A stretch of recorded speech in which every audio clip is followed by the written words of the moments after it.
Al-Quran tidak, saya tidak melanggar. Kenapa?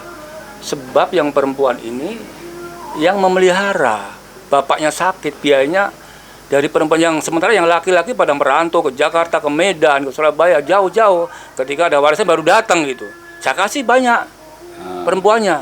Soalnya kalau saya kasih sama atau perempuan setengah malah saya nggak adil, saya dosa begitu. Nah, tadi pertanyaan Bapak tadi, bagaimana dalam prakteknya? Nah, itu. Jadi seorang pengacara juga harus paham. Tapi di sini pengacara biasanya tidak menghitung ya. Itu kalau notaris harus bisa ngitung itu bagian perperannya. Paling tidak harus tahu ahli warisnya siapa yang punya hak ya. Kalau hitung-hitungannya itu notaris jelimet itu ya.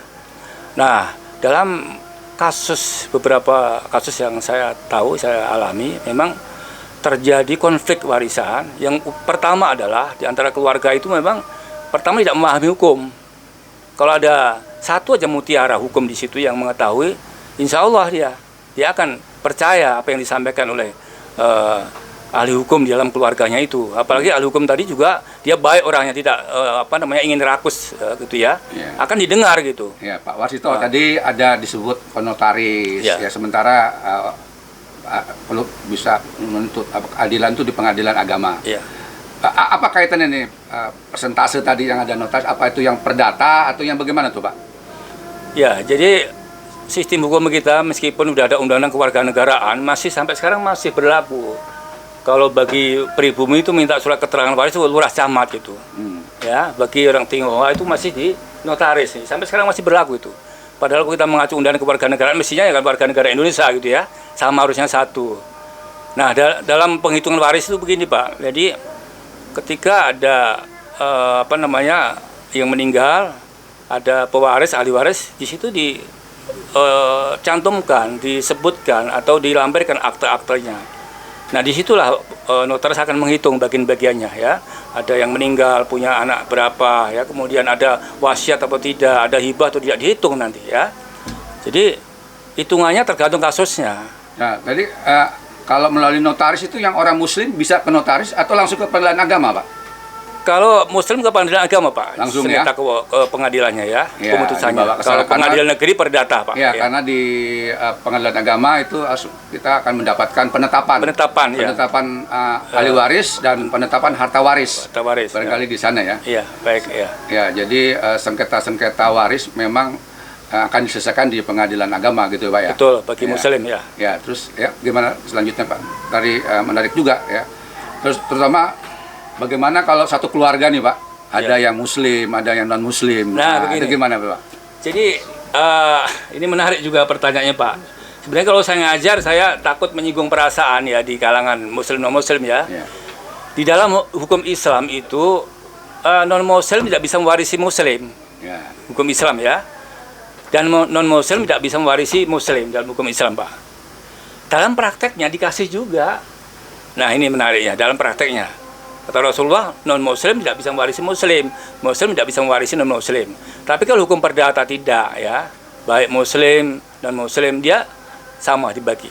Ya, tidak mempedulikan keagamaan akidahnya. Begitu, Pak. Ya, di samping juga memang dalam undang-undang perkawinan, itu apabila pewaris pindah agama atau memang asalnya sudah agama non muslim, dia otomatis tidak ikut serta sebagai ahli waris. Ahli waris ya. Ya.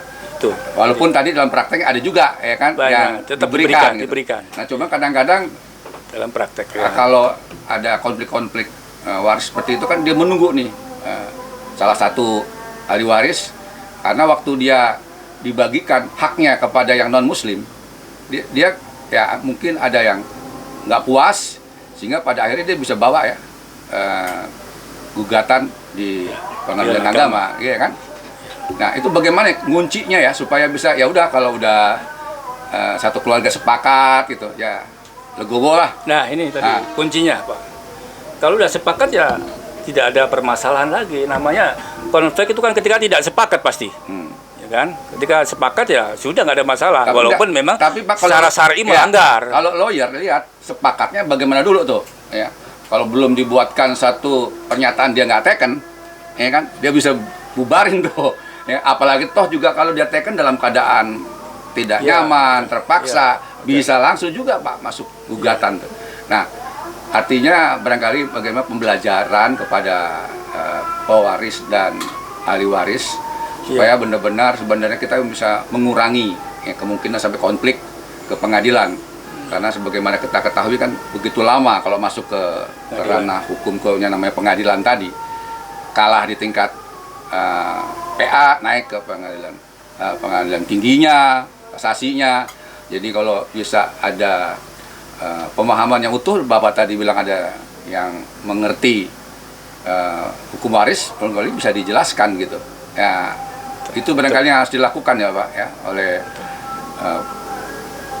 pewaris dan ahli waris yang masih hidup kan. Ya, ada saran lain Pak, gimana Pak? Ya, jadi ada wacana-wacana ingin unifikasi hukum tentang pembagian waris itu satu tidak bisa. Unifikasi satu kesatuan. Jadi yang satu waris adat, waris perdata di Islam tidak bisa. Karena memang di Undang-Undang Perkawinan dibagi menurut hukumnya masing-masingnya. Karena ada nya kata-katanya ya. Pasal 45 itu ya. Nya itu bisa hukum Islam, bisa hukum adat, bisa hukum perdata. Jadi solusinya tadi itu. Jadi Islam juga tidak memperbolehkan dibagi dengan musyawarah mufakat. Tidak harus sama saklek seperti 2:1. Itu Islam ya. Jadi di kompilasi hukum Islam ya di pasal masih ada peluang untuk bisa sangat sepakat yang tidak berdasarkan 21 tadi ya untuk yang iya betul Pak. Jadi fleksibel gitu. Nah manakala tadi terjadi konflik maka dikembalikan kepada hukumnya masing-masing. Ya ketika agama Islam ya ke pengadilan agama begitu. Perdata pengadilan negeri. Itu solusinya. Sebenarnya kita ketahui bersama bahwa perdata itu kan mengutamakan musyawarah mufakat tadi kan. Ya tercapai itu ya sudah gitu. Bahkan dikasih adiknya semua nggak ada masalah. Sepakat kok dia kok gitu. Bisa nggak gini Pak ya? Untuk bisa nanti mengeliminir atau mengurangkan konflik yang berkepanjangan. Iya. Ada juga sebelum sampai pengadilan ke notaris, walaupun notaris tadi sebenarnya diperuntukkan untuk non muslim perdataan, tapi semacam apa ya, ke notaris dulu buat kesepakatan semuanya, baru penetapan. Gitu. Gimana? Jadi saya sering mendapatkan seperti itu. Jadi notaris kan fungsinya juga bukan cuma basicing Pak, penetapan. Ya. Jadi seorang notaris juga mempunyai kewenangan untuk konsultan hukum gitu. Ya. Ya. Okay. Untuk konsultan hukum notaris itu.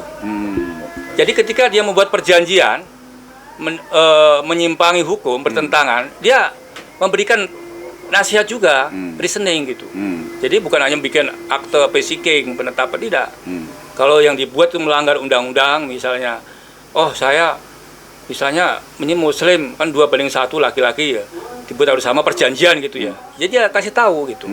Oh tidak boleh demikian nih, saya melanggar, nggak boleh. Gitu. Ya. Apalagi kalau itu misalnya akte otentik sifatnya yang punya kekuatan hukum daripada sempurna, asli, kemudian sah, legal. Dia kan harus hati-hati. Gitu.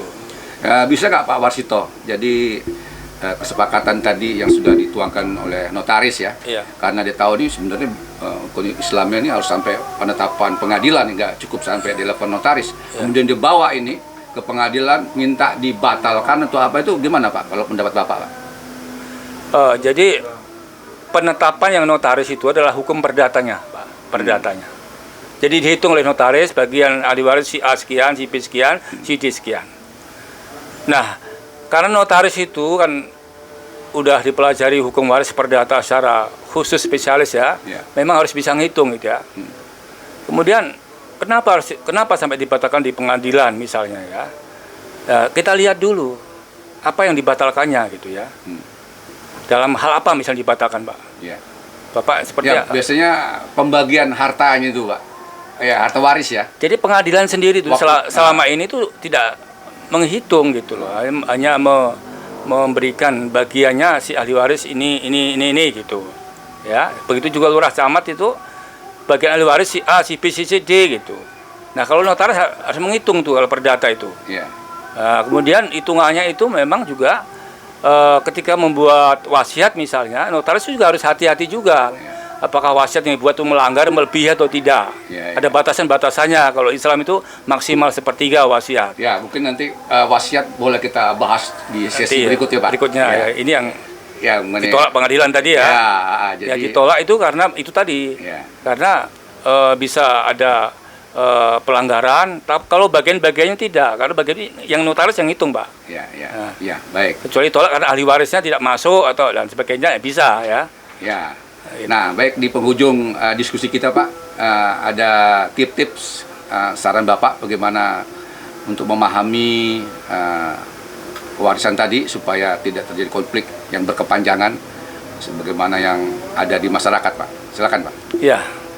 Jadi begini, Pak, aspek hukumnya ya. Ini kan mengenai warisan ini kan aspek hukumnya ya. Ya. Jadi saya sebagai orang yang belajar hukum ya, cuman satu patokan saya yang saya ingat selalu Ya. sebagai seorang yang belajar sarjana hukum ya, yaitu dari advokat senior dari Amerika Serikat yang mengatakan bahwa Spencer, Pak, itu saya masih ingat, tidak akan lupa saya, namanya Spencer, Ya.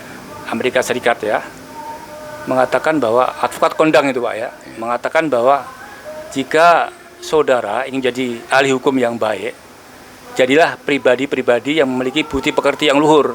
Ya. Nah, ini korelasinya apa dengan hukum waris tadi kan gitu. Ya. Korelasinya ya sama saja. Jadi kalau kita punya itikat baik gitu tadi di masyarakat, di negara atau di keluarga ya, selesai urusannya. Tidak ada konflik itu. Selesai. Nah, tetapi memang tidak akan mungkin luput dari konflik, Pak. Karena kan pengacara memang dibutuhkan ya sebagai penegak hukum ya. Tidak akan mungkin gitu.